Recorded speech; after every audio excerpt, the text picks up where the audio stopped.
Hello and welcome to this week's episode of Pick Up Sports Talk Fantasy Edition. I'm Brandon Schiffman. And I'm Spencer Stein. Another great week of football. I'm going to talk a lot about how great sports have been overall the past week in our regular episode, so please check that out. Like us, subscribe us, find us on YouTube and the podcast store. But let's just focus on football. It was probably one of the best Sundays of football I've seen in a while. Absolutely. I really enjoyed it. There was the London game, so there was football for more hours that day than usual on Sunday. So let's just jump right into our booms and busts. There weren't as many busts I thought this week. It was a pretty good fantasy week. So let's start at the quarterback position. Yeah, so one guy who I was super high on coming into last week, Sam Darnold. I thought he had shown a lot of potential. He'd proven himself to be worthy of picking up and potentially starting if you had an underperforming quarterback like Tannehill. Mm-hmm. He went from scoring like 26 a week. I think he had anywhere between 6 and 8. This week he just had a really down week. And I think it shows that when he's not getting those key rushing touchdowns, he isn't as productive as we think. That is true. I agree. A lot of it has to do with the rushing touchdowns because he had a touchdown week 1, 2 week 3, 2 week 4. Mm-hmm. He still got 19 points in week 2 with no rushing touchdowns, but he still had McCaffrey. This past game, he only scored 6 against Philly. He had 177 yards passing for only 1 touchdown. I think it's just Carolina's play was bad overall. Yeah. And the source that was him. I still think he should be rostered, but not necessarily started. He's your average backup QB. He's going to do better when McCaffrey's back. Robbie Anderson's not looking good, so his main target's really only DJ Moore. And Dan Arnold's looking good as a tight end. I'd say keep him on your bench. Nothing to be too alarmed about. Philly's defense also looked surprisingly good. So I don't really have much to say about Sam Darnold other than he is who we thought he was. Exactly right. Kyler Murray. We were not expecting this at all because Kyler Murray has been probably the top fantasy quarterback so far after Josh Allen, maybe Mahomes. And he only got 13.6 this week. And that's not necessarily a bust, but it's underperforming for Kyler. So what do you think contributed to this? I think it was just a lot of factors. I personally think that when you're arguably an MVP frontrunner and that type of thing happens, it gets put under a microscope. You said 13 points isn't necessarily a bust. I couldn't agree more. I just think he had a bad Kyler week, not necessarily a bad fantasy week overall. Yeah, it's all about touchdown production. I mean, he had a touchdown the first 3 weeks, and in week 4 he didn't have a touchdown, but he still had 2 passing. This game he only had 1 passing. You saw DeAndre Hopkins still have a big game. He kind of helped that at the end. And a lot of the other Cardinals did as well. But except for Edmonds, who I did predict, by the way. I said Chase Edmonds would bust. But I think Kyler's is just that he still did score 14, which is enough, as it was a Kyler bust, and it just comes down to those rushing. He only had 1 yard. He had no touchdowns. San Fran's defense fine. No worries about Kyler Murray whatsoever. Yeah, he's fine. He's still up there in that MVP conversation. I would not be worried if I owned Kyler in fantasy. They're still undefeated, too. Taylor Heineke looks like is my starting QB now because Russ went down. We'll get to that later. But Heineke had under 10 points, actually, this past week against New Orleans. New Orleans' defense looked on and off. But he had no touchdowns. Heineke, I think that's probably the reason. The quarterbacks, it's just over and over his touchdown production. Yeah, I think that he's one of those guys that depends on receivers like Terry McLaurin. I know they had a great connection. And Logan Thomas is out. I just think it was a bad storm for him, and he just had a bad week. He's fine, though. There's nothing really to worry about there. I wouldn't say he's fine. I'd still say he's rostered. He's a good backup option. I like him this week against Kansas City. But yeah, the whole offense kind of underperformed. They still got 22 points. But no one on their team trumped 11.3, at least from the receiver position. Yep. I'd say same situation as Sam Darnold. Good backup option. Absolutely. Another guy that was kind of in the backup conversation, and if your quarterback got hurt or something, may have been in the starter conversation too, Derek Carr against our Bears. The Bears are too good. Simple as that. There's nothing to say about Derek Carr. He was injured, banged up a little during the game. There's obviously a lot of Gruden controversy. We're going to talk a lot about that in the main episode. I'm not going to get into it now. But, no one's going to perform like that against the Bears. No one. That's true. Bears defense has looked great. One quick shout-out to them. Pick them up. Just spoiler alert for my waiver wire. Let's get to running backs here. What did I tell you about Chase Edmonds? So last week, you predicted week, a bust? I did predict a bust successfully. Those are usually difficult. Edmonds was coming off injury, and James Conner, as I said, gets all the red zone carries. Chase Edmonds only had 4 points, while James Conner only had 10.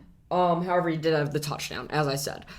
James Conner's going to keep getting those red zone touches. Chase Edmonds still trustworthy. However, James Conner is the red zone guy, and that worries me a tiny bit. But coming off injury, playing San Fran, I didn't expect much from him. So guess you could just say my fantasy instincts have been hitting. Something like that.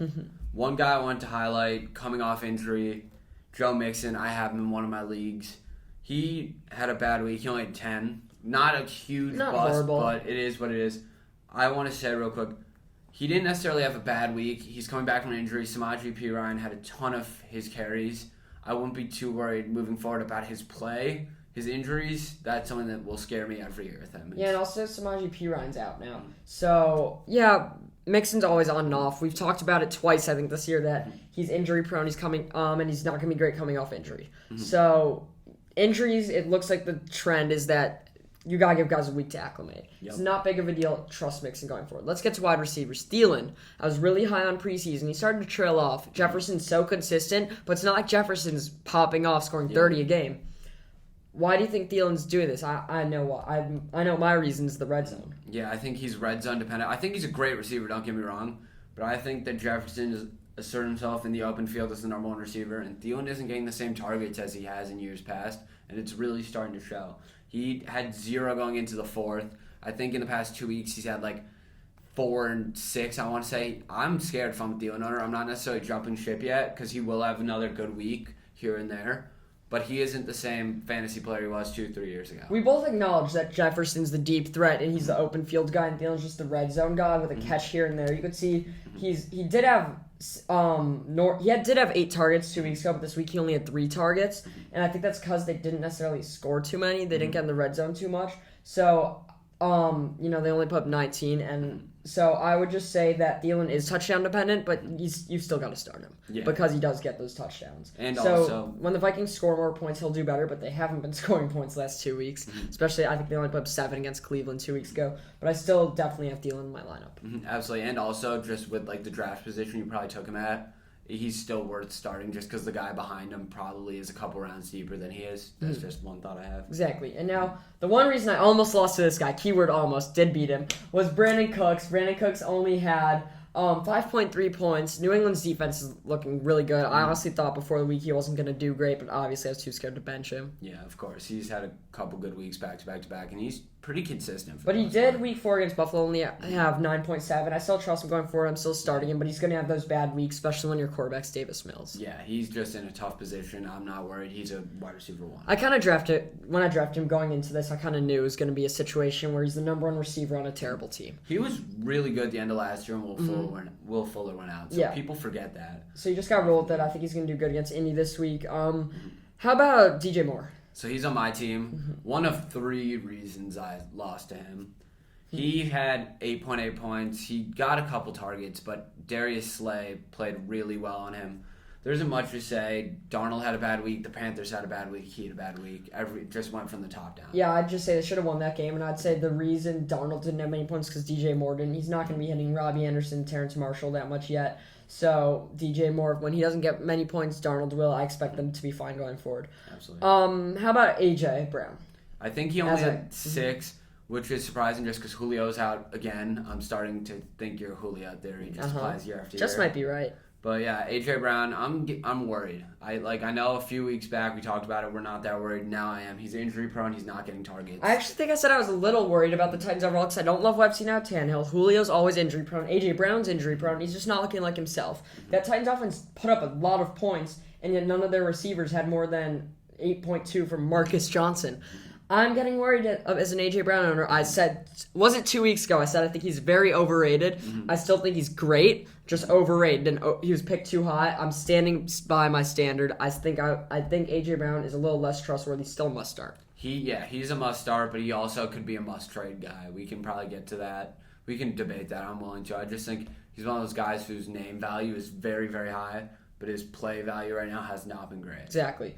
Terry McLaurin, I think, is in the same boat as DJ Moore. His quarterback didn't play well. His team only had 22. Thus, he didn't play well. He still had 8.6. Scary Terry's one of my favorite receivers in the league personally. So I would have taken him over A.J. Brown on draft day. Even though I wasn't that low on A.J. Brown on draft day, his stock keeps rising. Next year, he should be a top 5 receiver. I still trust him going forward. Just a bad week, especially against KC. Yeah.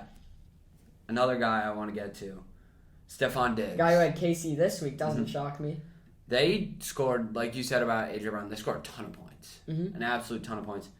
And he only got, I want to say, like 8 fantasy points. What do you make of Yeah, that? he had 9. Emmanuel Sanders had 20 and a half. Dawson Knox had a ton. Against the Chiefs, everyone's going to score, but some guys might get left out just because at the end of the game, I know they weren't necessarily playing that much because it seemed to be a blowout. week-to-week guy. Everyone's going to have a bad week now and then. It's kind of worrisome that it was against Kansas City, but it's not a trend. It's nowhere near a trend. It's an outlier. Absolutely. I agree with that. Let's get to some tight ends. Let's start with probably the main reason I lost to you. I drafted this guy way earlier than I should have. But at least you got Gronk. Gronk's just hurt. We're talking about Robert Tonyan. We're talking about Robert Tonyan. Sorry about that.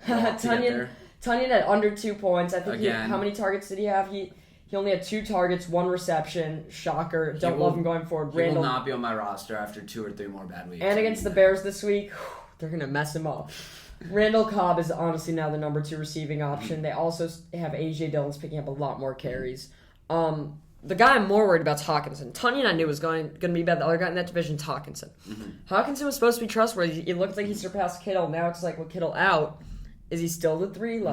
And Logan Thomas is out, so the tight end position's really just gone. After Kelsey or Waller, I think it's crucial to have one of those guys. Yeah. Hawkinson only had 4.2. The week before he had 8.2. The week before he had 3. He's starting to be on and off. Still a must start because you're not going to find tight end better than him. Even with those best 3 bad weeks, he's still 6th among tight ends. Absolutely. Got to start him, but you got to worry. He's also a little banged up. A guy you mentioned before, Darren Waller, didn't have a great week against the Bears. I think that it's another case of his team did bad, so he didn't do great. No one's going to do great against the Bears defense. They're shut down, locked down.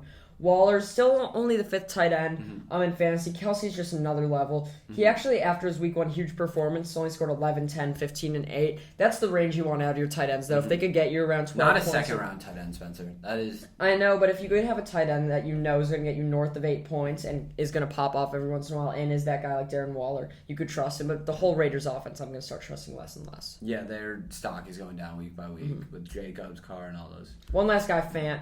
Fant was that middle-tier tight end. He's had a couple bad weeks now. He only had 5 last week before. He did have 16, but he had a week with 3. He's, once again, mid-level tight end. Some weeks he's going to bust. I don't see many boom weeks out of him. It looks like for me he's going to score 15 or 5. Yeah, he's not solid, but he's like 1 tier below solid, if you will. Let's get to our booms. Yeah, we're on the exact same page here at Pickup Sports Talk. Lamar Jackson has been pretty good lately, you could say. That's an understatement. He had 41. He had an all-time week. If you look at those stats, he was nearly perfect. He's scoring north of 18 every week. He's a rushing quarterback. You want him in fantasy. Absolutely. He's great. He's leading that offense so nicely, and I know you're happy about his performance. I don't love him, though, this week against the Chargers. I don't know what he's going to do. Their Chargers defense look good. How about Brady? 5 touchdowns. That offense is just a well-oiled machine, and everything went well for him in that game, and his receivers all got involved. It was a great week. Yeah, now with us talking about our booms and busts, it's been, I think, 5 weeks now. There's a lot of repeat. Because these great guys are doing great, and I feel like every week we're talking about Brady, how he's actually the number 1 quarterback in fantasy. I haven't seen that in so long, if ever. And rushing, he's had 13 yards last. The most he's gotten in a game is 14. So it's crazy you could still do it in this day and age at age 44, or is he 45? No one knows. Without rushing. It's timeless. It's crazy. So I'm just in awe over Brady. But my current MVP favorite is Justin Herbert. I'd actually put Kyler a little above him, and Allen's close, but Justin Herbert's my fantasy MVP. He had 42. He had more than Lamar. Yes, the team scored 47 points, but Herbert is trustworthy, and I love that Chargers offense. I have Eckler. I'm so happy I picked him. Mike Williams, great all around. Keenan Allen, solid. That's just a great offense. Josh Allen, a guy I was high on against the Chiefs. I don't even want to talk about that. I said he put up an absolute slaughter. I said he's going to be projected about 26. He's going to score 36. And yes, 10's usually a boom, but not against the Chiefs. That's what I expected out of him. I expected the Chiefs to score a few more, but I did expect 38 out of the Bills. I actually think I said that. 38 out of the Bills, 36 points from Josh Allen. He had a great week. He's amazing. And by the way, as great as Josh Allen is, they've had pretty easy competition. They're going to have Tennessee. But the thing is that bunch of easy matchups. They still have easy matchups to come. They have Tennessee, Jacksonville, and the Jets. And then Indy are their next 4 matchups. Expect big things out of Josh Allen in the next couple weeks. Yeah, you could say he's not legit because the defense he's played, well, he's going to have those same defenses all year. So don't you worry about that. How about running backs? You kind of alluded to Austin Eckler. Eckler, my man, my Charger, 33, I want to say, 3 total touchdowns. He's scared me literally every week because going into the fourth quarter, he normally is like around 8, and then randomly I'll check my phone again or I'll look up onto Red Zone, and suddenly he's 28, and that just makes my day every Sunday. Doesn't shock me. No, Eckler, the big worry was injury. That's why he really wasn't drafted that high. But he still drafted probably top 5 running backs off the board. It's because he's a pass catcher. It's because he's a touchdown guy. And with that Chargers offense scoring, he's going to keep scoring. Absolutely. I was very angry when the Browns pushed him into the end zone on that last play. I know you were probably angry when he slid down. Yeah. Looked like you weren't going to get those 6 points, but I definitely trust Eckler going forward. How about Jonathan Taylor? That first play of the game, first drive of the game, he had like 14.8 off the jump on that 76-yard receiving touchdown. He scored 32. That was just a high-scoring game. I trust Jonathan Taylor going forward, but I'm still just going to say... You got to be skeptical. I'm not skeptical. I'm just saying he's not getting red zone touchdowns. He would probably be a top 3 running back in football if he got those red zone touchdowns for the Colts. I said this year, use my boom prediction. He's done everything to back that except for the red zone. He is great outside out in the first 90 yards of the field. We're not going to talk about this next week because it's every week. Jonathan Taylor's great. Worry a little bit about the red zone. Derrick Henry, can we even say it was a boom? I mean, this was another thing you said last week. Derrick Henry against Jacksonville. Hand in hand with Josh Allen. It's like he's doing great every week, and they're playing a bad defense.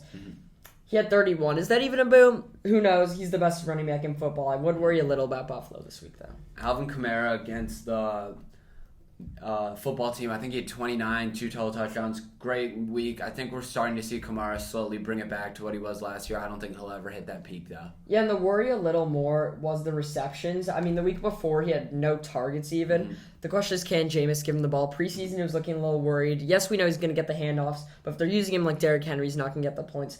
I think he's fine. He's going to keep getting those receptions. I don't put him up there with McCaffrey, Henry, Zeke. I'll let you take your boy here with this one. Zeke, the aforementioned Zeke, the star of my fantasy team, Zeke. The Zeke that I said should be a top 5 pick because he was going to bounce back. The Zeke I said would have a bad first week and would bounce back. He has. He scored, since that bad first week, he scored 17, then 20 plus the last 3. He's great. He's going to keep getting 20 carries a game. He's going to keep getting those touchdowns. And I have Pollard on my bench. Pollard also scored 14. Give me the Cowboys. They're proving everyone wrong right now. Not me. Maybe not. And not Cowboy Nation, but I really don't want to associate myself with them. How about Kareem Honda? He's starting to scare me, Nick Chubb owners. Yeah, he's been putting up consistently, I want to say, anywhere between 15 and 17 with an occasional 25. He's legitimately a fantasy RB2.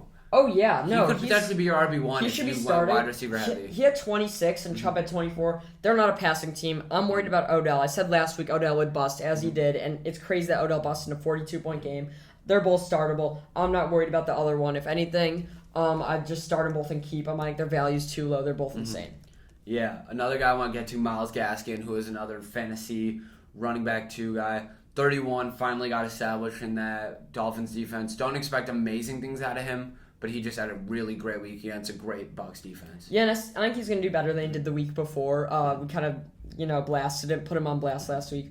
But I do still think that he's a bench guy. One more guy I want to talk about is just A.J. Dillon real quick, is that Green Bay, that's supposed to be Aaron Jones' team. Last year, people were afraid they drafted A.J. Dillon. Now he's scored more than Aaron Jones.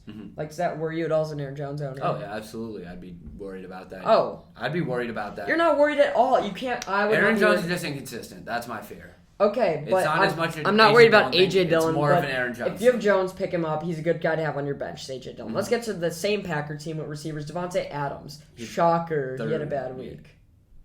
Or a good week. Yeah, he had 31, I want to say. No, he had 38, actually. 38, it was a wow. huge game. Against Cincinnati. It doesn't shock me. Cincinnati's bad. It was an overtime game. He's the best receiver in fantasy football because Tyreek Hill's in his own category. I don't even know how to compare him. He's so boom or bust. One guy who you and I have seen on the other list quite a couple times, Robert Woods finally had his big week. I think he had 26, 27.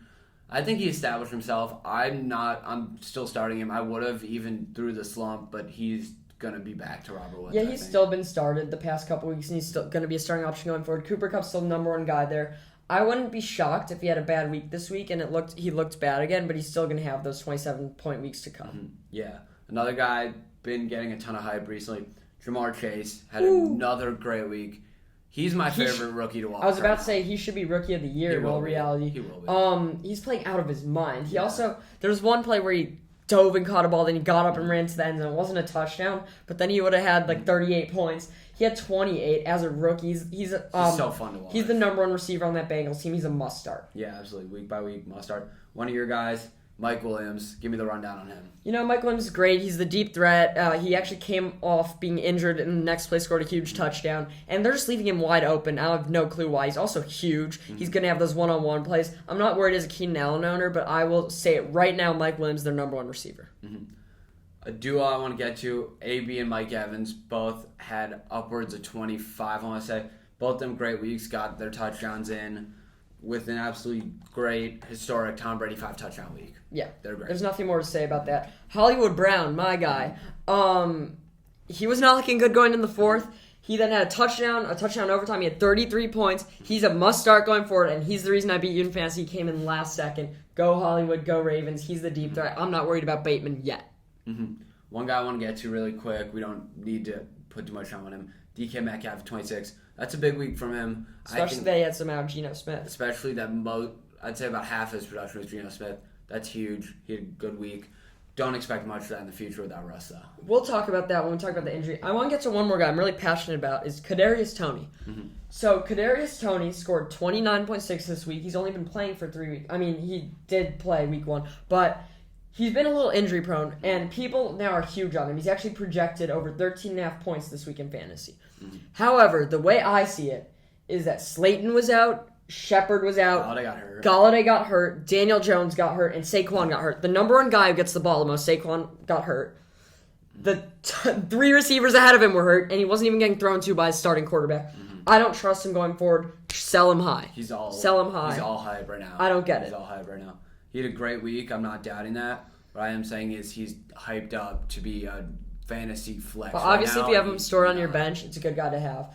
Let's get to our 10s real quick. Mark Andrews, I can't even express how shocked I was that he got 41 points. He had a historic tight end week. That's a Kelsey type week. That's a great week for Kelsey. He had 147 yards and 2 touchdowns. It's crazy.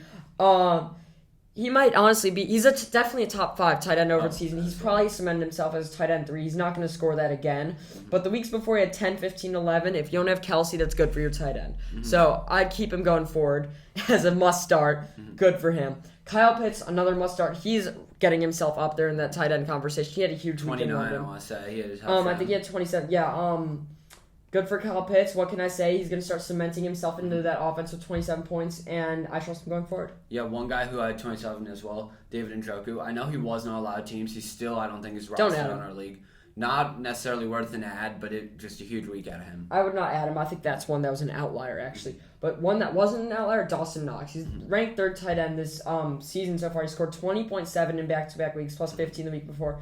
You know what? Set it, forget it. Start Dawson Knox. He's earned that status. Yeah, he's been great the past couple weeks. I think you ride out the Dawson Knox wave right now. Definitely. And one last guy I want to talk about is Hunter Henry. Sorry. He's the number. I was a little worried in the offense because Mac Jones I don't like. You do. I don't.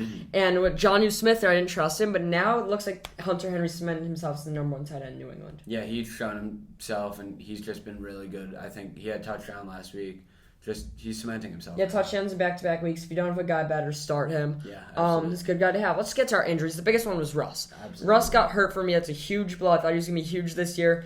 I think this does affect Lockett and DK. Yeah, absolutely. I think that he had such a great chemistry with both of them, and that I don't think they'll have nearly the same production with Gino Smith. Gino Smith's still fine. I don't necessarily know if I'd want to start him, though. People are jumping on the bandwagon this quick. It's too early. It was a fluke. Let's get to the Giants, the biggest injuries. The Giants.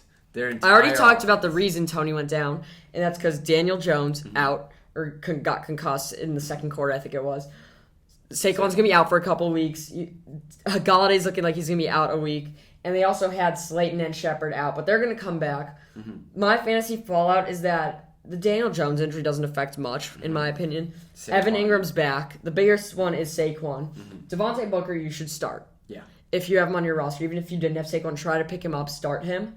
Saquon I'm worried about. I told you, even as good as he is, I don't think he's going to be trustworthy all year this year just because even if he gets re-injured, now in 3 weeks when he's back, they're still going to go slow with him again. It's going to be starting from square one. Yeah, he's just a frustrating player to have in fantasy. There's no better word for it. How about CEH? One of my 2 hates. I hate CEH. Not actually, but as a fantasy option, I don't like him. And I don't like Miles Sanders. We're not going to talk about Miles Sanders this week, we promise. We gave up Miles Sanders. But CEH, is on IR now, so he's out at least 3 weeks. I think whatever I've been more. saying, I think he'll be out more. I don't like him. I think he'll be out more. Gerald Williams, guy you got to start. Yeah, absolutely. He's someone we'll talk about later. George Kittle, another guy in that tight end position that's already looking weak as is. Just another guy to fall off. The question is he's on IR. He's been out for the week before. We didn't know he was going on IR. My question is, how much do you trust him when he comes back? I think he's fallen. I do not put him in the top tier anymore. I can go out and say I'd put Mark Andrews above him, Kyle Pitts, and Hawkinson when he comes back. Yeah, I think that's fair. I think Kittle's still up there with them. I wouldn't say he's below them. I'd say he's with them right now. Just because at the top of Kittle's game, he's right there with Kelsey. And people were saying... Oh, yes, but I don't think he's getting back to the top of his game. Last year he didn't have it. He's too injury prone, and even when he's not injured, he's still playing mediocre. I just think he could potentially have a connection with Trey Lance. That's like an upside yes, thing but no. He can, but when he comes back, he's not a must-start in my opinion if you picked up a guy like Dawson Knox. Waiver wire pickups. Kadarius Toney, I don't love. Still pick him up, though. Yeah, he has value, and his name now carries a lot of value, like I said. I feel like the big running backs on waivers, at least in our league and most leagues, were Williams and Booker. That's more of an injury thing. But once again, there's a difference between guys you want to pick up to back up your starters and guys that can start for you. Booker and Williams, even if you don't have Edwards, Alaire, Saquon, still pick them up because they can get you points for the next couple of weeks, especially with bye weeks starting to roll around. One guy in the tight end position that seems to be dropping like flies, Zach Ertz, who used to be that top-tier tight end. Dallas Goddard's out with an illness. Maybe pick him up this week if you have Robert Tonyan. I know I'm thinking about it. Ertz, he's not going to be back to prominence. I think he had 6 targets and only 1 reception last week. I could be wrong about that. I don't trust him going forward, but if you need him for 1 week, sure, go for it. Why not? Yeah. Let's get to one more actually I want to talk about. Nick Folk. I know you didn't want to take that from me. Nick Folk's been the number 1 fantasy kicker so far. Is it sustainable? Who knows? It's kickers, whatever. But he's on waivers in a lot of leagues. Go pick him up. I don't care who you have. Pick him up. That's fair. Now let's get to our boom and bust predictions. Me and Brendan go back and forth with some of our different positions that we think can boom and bust. Brandon, you start. Let's just go quarterback boom to quarterback bust. You and I just straight off. My quarterback boom of the week, I think Carson Wentz could sneakily have a great week against Houston. Yeah, I'm going to go with the obvious pick, Taylor Heineke. Yes, I'm biased. He's starting for me now that Russ is out, but he's playing Kansas City. Anyone's going to go off against Kansas City. And even though he only had 9 last week, he had scored north of 20 the past 3 weeks. I love Heineke this week. Yeah. My bust, guy we talked about earlier, Gino Smith, I think he's overhyped, and I don't think he's worth that starting role. He's projected 16. You really think he's going to score under 10? He could against Pittsburgh. It's possible. I don't see it necessarily. He's going to score under his projection, not a bust. Tua's my bust. Coming off IR, no one thinks big things of him anyway. However, playing Jacksonville, people might be inclined to start him. It's in London. He's coming off injury. There's no scenario where I start him. I'd rather pick up some guy like Roethlisberger off waivers. I hate Roethlisberger with a passion, but he's playing Seattle. I'd rather take noodle arm against Seattle than Tua coming off IR. You're really not a Roethlisberger fan. One boom I have this week, I think Melvin Gordon. I think he's been getting a lot of red zone carries recently, and at some point he's going to start finding his way to the end zone. I think that time is now against Las Vegas. I don't like that because Javonte Williams is the lead back. Maybe it's his breakout week. However, my boom, I can go with Gaskin. I know I haven't been a fan so far, but if Tua's going to play so bad in London, they're going to have to hand the ball off, and I think Gaskin's going to be the guy. He's going to score north of 13. He had 32 last week. I think they're going to put more trust into him. Fair. My bust, Mixon against Detroit, I think he's not fully healthy yet, and I just think there are too many question marks around his name right now. Yeah, I could see that. I think Kareem Hunt. I'm starting to like this less and less. I'm just thinking against Arizona, their run defense has been better, and they've been allowing few points. And I kind of wanted to choose one of Chubb or Hunt. I really don't think Hunt's going to bust, but I think basically what I want to say is Chubb's going to have a bigger week. Fair. My second tier of running back booms of us. I want to start Devin Singletary for a boom against Tennessee. I think that him and Zach Moss kind of alternate who has a good week, who doesn't, who finds the end zone, who doesn't. I think this is going to be Devin Singletary's week. What about your RB bust? My RB bust, Josh Jacobs against Denver. He's already questionable as just a fantasy player. And they're playing Denver's defense, who has a great run, rush, and pass rush. Yeah, I don't trust him much either. On the pass catchers, in that same Buffalo game, I love Emmanuel Sanders against Tennessee. Stephon Diggs had a bad week. He's going to bounce back, but I think so Sanders. Sanders has been consistent. He's better than Cole Beasley. He's cemented himself as the wide receiver, too. I could see him going for 2 touchdowns, honestly. Potentially. One bust I want to get to, I feel like we're talking a lot about that Denver-Vegas game, is Courtland Sutton against Vegas. Vegas, although they're hitting a lot of adversity, they haven't allowed many points lately. And yes, Courtland Sutton had a good last week, but he's still not trustworthy. He's questionable always. My wide receiver boom, and I don't know how ready people are to hear this, Davonte Smith against Tampa Bay. Their cornerbacks and safeties all seem to be hurt. I think he's bound for a big week. Yeah, Tampa's secondary is awful. I do like Rieger, though. Pass catcher, boom and goat. I'm going with the tight end. I'm sticking with Hunter Henry. We talked about it. I think he cemented himself as the number one tight end. Although they probably have the defensive player of the year right now, Trayvon Diggs, their overall defense still isn't great. And I wanted to go Jacoby Myers, but I think Trayvon Diggs will lock him down. So I'm going to go with Hunter Henry. Fair. I think our next bust, we're probably both going to agree on, considering we've been talking smack about him basically all episode. The third time he's come up, Kadarius Toney. He's not going to be guarded by Ramsey. He's still going to suck. He's projected 13. I don't think that's worthwhile. I think he'll maybe scratch 8. The one thing you can be confident in as Kadarius Toney, or just to soften the blow if he's listening in, is that he did look good out there. Maybe that'll incline the Giants to give him the ball more. I still don't love him overall. Yeah, no, he's scary, and people are hyping him up to be a flex option this week, which I don't really see. 100%. So thank y'all for listening. Please, as I said at the beginning, like and subscribe. Check us out wherever you get your podcasts. Even if you're not watching us on YouTube, check that out. Please listen to our regular episode. It's huge sports. We can talk about baseball playoffs, and we're even going to come out with a preseason basketball bonanza out there. I know a lot of y'all fantasy football players like basketball too. So check it all out, and thanks for listening. Yeah, thank you so much.